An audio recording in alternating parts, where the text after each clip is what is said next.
Hello viewers, study at home YouTube চ্যানেলে সকলকে স্বাগত জানাই।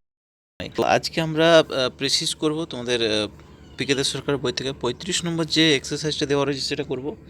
তো পুরোনো ক্লাসগুলো যারা মিস করেছো তোমরা এই ভিডিও নিচে ডেসক্রিপশান দেওয়া রয়েছে, সেখান থেকে লিঙ্ক পেয়ে যাবে, তোমরা পুরোনো ক্লাসগুলো দেখে নিতে পারো। আর যারা মেম্বারশিপ জয়েন করতে চাও তোমরা যেখানে সাবস্ক্রাইব অপশানটা আসছে সেখানে তার পাশে দেখবে জয়েন বাটন অপশান আছে, সেখানে গেলেই বুঝতে পারবে একদম খুব কম ফিজ রয়েছে সেটার জন্য, মেম্বারশিপের জন্য ফ্যাসিলিটি কী কী হচ্ছে যেটার জন্য তোমরা স্পেশাল ক্লাস পাবে তার জন্য, বিশেষ করে সেইটাই। আর এনটিপিসি গ্রুপ ডি সামনে এক্সাম আসছে, মোটামুটি জানুয়ারি অবধি হয়ে যাবে, কারণ তোমাদের একটা আইসোলেটেড ক্যাটাগরি পরীক্ষা আছে যেটা হচ্ছে 15 থেকে 23 ডিসেম্বরের মধ্যে, তো সম্ভবত মোটামুটি জানুয়ারি পড়ে যাবে।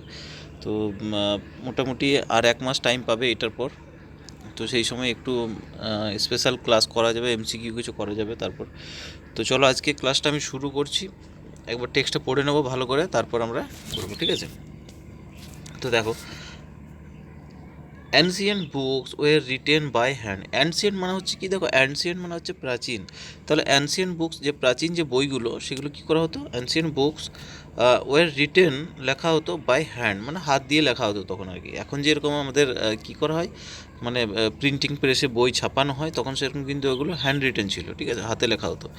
And all the copies of a book had to be made in the same manner, এবং প্রত্যেকটাই মানে সেই বইটার যে কপিগুলো করা হতো, মানে একটা যদি বই আমরা যদি যে কোনো একটা প্রিন্ট করি, তারপর তার যে কপিগুলো বেরোবে, একটা তো হয় না, সাধারণত অনেকগুলো কপি দরকার হয়, সেই যে কপিগুলো সেগুলোও কিন্তু ওই একইভাবে হ্যান্ড রিটেন, কিন্তু সবগুলো ওই হাতেই লেখা হতো। It must have been tiring task. দেখো টায়ারিং মানে হচ্ছে কি ক্লান্তিকর, তাহলে এটা একটা কি, একটা অবশ্যই একটা ক্লান্তিকর কাজ। And it is not surprising that, এটা কোনো আশ্চর্যের বিষয় নয়, অবাক হওয়ার কোনো কিছু নেই যে দ্যাট মিস্টেক্স ক্রেপ্ট ইন, যে ভুল হবে না, মানে ভুল হবে এটা কোনো, মানে ভুল হবে না এটার কিন্তু কোনো অবাক হওয়ার কিছু নেই, ঠিক আছে।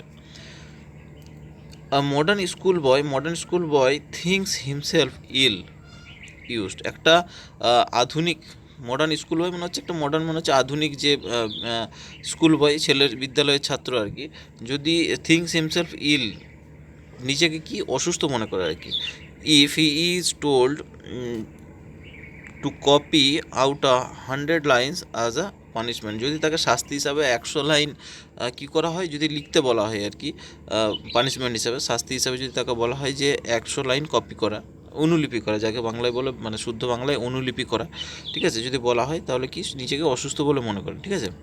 But what would he think if he were to copy out the whole Bible, কিন্তু সে কী মনে করবে যদি তাকে একটা পুরো বাইবেল যদি লিখতে দেওয়া হয় আর কি, অনুলিপি করতে বলা হয়, তাহলে সে কী মনে করবে, মানে কী ভাববে আর কি।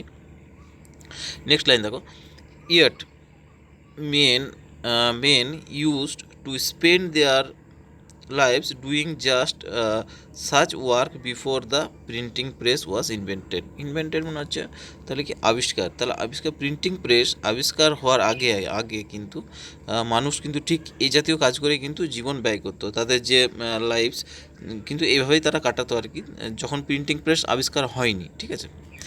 দিস ইনভেনশন, এই যে আবিষ্কার, this invention change the story of books completely, এই আবিষ্কারটি কিন্তু মানে বইয়ের যে স্টোরি, গল্পগুলো কিন্তু পুরোপুরি কিন্তু বদলে দেয়, ঠিক আছে। The earliest book known is a Chinese one printed from an inked block at the end of the 19th century, তার মানে কি, মানে নবম শতাব্দীর শেষ দিকে, 19th century, and of 19th century মানে নবম শতাব্দীর শেষের দিকে আর কি, কী হয় নবম শতাব্দীর শেষের দিকে যে প্রাচীন যে বই আর কি, সেগুলো চীনা বই, মানে চীনরা যেটা করেছিল আর কি, চীনা বই কালিযুক্ত ব্লকে কিন্তু তখন কী করা হতো, ছাপানো হতো আর কি, কালিযুক্ত যে ব্লক সেগুলো ছাপানো হতো, ঠিক আছে। But more than 500 years were to pass before anything was known about printing in Europe, কিন্তু ইউরোপে প্রিন্টিং যে এ বিষয়ে কিন্তু কিছু জানার আগে 500 বছরের বেশি সময় কিন্তু কেটে যেতে হয়েছিল, ঠিক আছে। তো পুরো যে গল্পটা আমরা দেখলাম আজকে, পুরো গল্পটাই কিন্তু মানে আগে কিভাবে মানে বই লেখানো হতো, লিখতো আর কি, আর এখন কিভাবে সেটা হয়, সেটা পুরো গল্পটা কিন্তু এরকমই, মানে পুরো গল্পটা কিন্তু প্রিন্টিং প্রেসের উপরেই, যে প্রিন্টিং প্রেস এলো তার আগে কি হয়েছিল, এখন প্রিন্টিং প্রেস আসার পর কী হচ্ছে। গল্পটা আশা করি বুঝে গেছো। তো আমি একবার নিজের ভাষায় আমি বলে দিতে চাই। গল্পটা হচ্ছে কি, যে আগে যে প্রাচীন যে বইগুলো আর কি, তখন কি করা হতো, হাতে সাধারণত অনুলিপি করা হতো, মানে লেখা হতো আর কি। তার যদি কোনো কপি, বইটা যদি কোনো কপি করা হতো, সেটাও কিন্তু ঠিক এইভাবেই লেখা হতো। কিন্তু কাজটাও কিন্তু, এই যে কাজটা লেখাটা হাতে লেখা, এর ফলে কি ভুল হওয়ার সম্ভাবনাও বেশি থাকতো, যেহেতু হাতে লিখে কপি করতে হচ্ছে, তাহলে ভুল হওয়ার সম্ভাবনা বেশি। তার সাথে কি এটা একটা ক্লান্তিকর কাজও ছিল, ঠিক আছে। রাইটার যে আর কি, মানে যে অথর আর কি, এটার সে বলছে আর কি, যে যদি আধুনিক একটা ছেলে আর কি, বিদ্যালয়ের ছাত্রকে যদি কি হয় 100 লাইন কপি করতে দেওয়া হয়, তার যদি পানিশমেন্ট হিসাবে, তাকে শাস্তি হিসাবে যদি 100 লাইন কপি করতে দেওয়া হয়, তাহলে কিন্তু সে নিজেকে অসুস্থ বলে মনে করে। 100 লাইন লেখা মানেই সে অসুস্থ হয়ে যাওয়া, সে মনে করে। কিন্তু তখনকার দিনে একটা পুরো বাইবেলকে কিন্তু কপি করা হতো, ঠিক আছে। তো প্রিন্টিং প্রেস আবিষ্কার হওয়ার আগে মানুষ কিন্তু এইভাবেই তাদের কিন্তু জীবন ধারণ করতো, তারা মানে পুরোপুরি জীবন ব্যয় করতো এইভাবেই। তো এই আবিষ্কার হওয়ার পর কিন্তু পুরোপুরি সেই যে মানে বইয়ে যে ছাপানো এটাকে পুরোটা কিন্তু বদলে দেয়, ঠিক আছে। তো পুরো গল্পটা এইভাবেই ছিল। আর কে আবিষ্কার করেছে, প্রথম চাইনারাই কিন্তু এটা আবিষ্কার করেছে। তো পুরো গল্পটা এবার আমরা দুটো পার্টে ভাগ করব, দুটো পার্টে, বেশি নেই, একদম ছোট একটা হবে এটা প্রেসিটা, ঠিক আছে। তো দেখো, প্রথম পার্টটা আমি নেব ঠিক বাইবেল অবধি নেব, তো হোল বাইবেল অবধি, ঠিক আছে। এর মানেটা আমি একবার হালকা একটু বলে দিতে চাই, পুরো মানেটা তোমরা বুঝে গেছো। যে ancient book were written by hand, প্রাচীন বইগুলি কিন্তু হাতে লেখা হতো, and all the copies of a book had to be made in the same manner. প্রত্যেকটা কিন্তু যে তার যে বইগুলো যে কপিগুলো, ঠিক আছে, সবগুলো কিন্তু এভাবেই লেখা হতো। It must have been tiring task, এটা খুব কিন্তু একটা ক্লান্তিকর কাজ, ঠিক আছে। And it is not surprising that mistakes create, এটা অবাক হওয়ার কিছু নেই যে ভুল হবে না, এটার কোনো অবাক হওয়ার কিছু ছিল না, ঠিক আছে। A modern school boy thinks himself ill if he use to told to copy out 100 lines as a punishment. যদি একটা মডার্ন স্কুল বয় ছেলেকে যদি তাকে 100 লাইন কপি করতে দেওয়া হয়, তাহলে কিন্তু সে নিজেকে অসুস্থ বলে মনে করে, ঠিক আছে। But what would he think if you are to copy out the whole Bible, তাকে যদি একটা পুরো বাইবেল কপি করতে দেওয়া হয়, তাহলে সে কী মনে করবে, কী ভাববে কি, ঠিক আছে। তো পুরো গল্পটা এটা, এখান থেকে আমরা এইটুকুই লিখবো যে আগে কীভাবে বই লেখা হতো। তাহলে ইন অ্যানসিয়েন্ট টাইম, অ্যানসিয়েন্ট মানে প্রাচীন সময় আর কি, অ্যানসিয়েন্ট টাইম প্রাচীন সময়ে বুকস ওয়ার কপিড, বুকসগুলো কী করা হতো, অনুলিপি করা হতো কি, বাই হিউম্যান হ্যান্ডস, মানে মানুষের হাতেই কিন্তু, হিউম্যান হ্যান্ডস।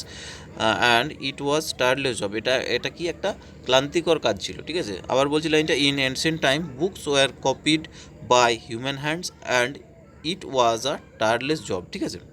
নেক্সট দেখো পরের পার্টটা বলছে, yet men used to spend their lives doing just such work before printing press was invented. তো প্রিন্টিং প্রেস আসার আগে কিন্তু মানুষ এইভাবেই কিন্তু জীবনযাপন করতো, জীবন ব্যয় করতো এইভাবেই।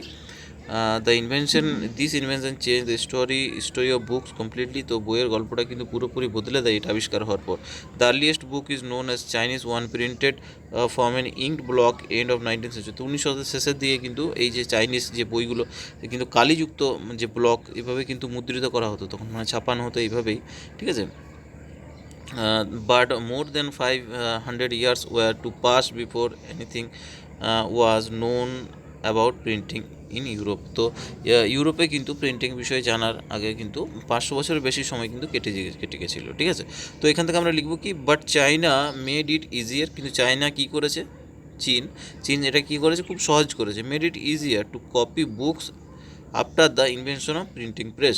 তো চায়না এটাকে খুব সহজ করে দিয়েছে কী আবিষ্কারের পর, after the invention of printing press, অর্থাৎ প্রিন্টিং প্রেস আবিষ্কারের পর কিন্তু এটাকে খুব সহজ করে দিয়েছে, ঠিক আছে। এর টাইটেল একটা দেবো, একটা টাইটেল, সুটেবল একটা টাইটেলটা আমি দিয়েছি ইনভেনশন অফ প্রিন্টিং প্রেস, ঠিক আছে। এটা অন্য কিছু দিতে পারো টাইটেলটা, ওর মানে যে গল্পটা তোমরা পড়ছো তার রিলেটেড একটা যেন টাইটেল হয়, যেন দেখে মোটামুটি বুঝতে পারে যে টাইটেলটা যেহেতু এইটা, তাহলে মানে গল্পটা এই নিয়ে হবে কিছু একটা, ঠিক আছে। আর যেটা দাঁড়ালো আমি একবার বলে দিই, in ancient time books were copied by human hands and was a tireless job, so there would be more chances to of wrong copying, but China made it easier to copy books after invention of the printing press, ঠিক আছে। তো এই পর্যন্তই আজকের গল্পটা, কেমন লাগলো সেটা জানাবে কমেন্ট সেকশনে। আর যদি চ্যানেল নতুন আছে অবশ্যই চ্যানেলটাকে সাবস্ক্রাইব করো, নোটিফিকেশান বেলটা কিন্তু অন করে রাখবে।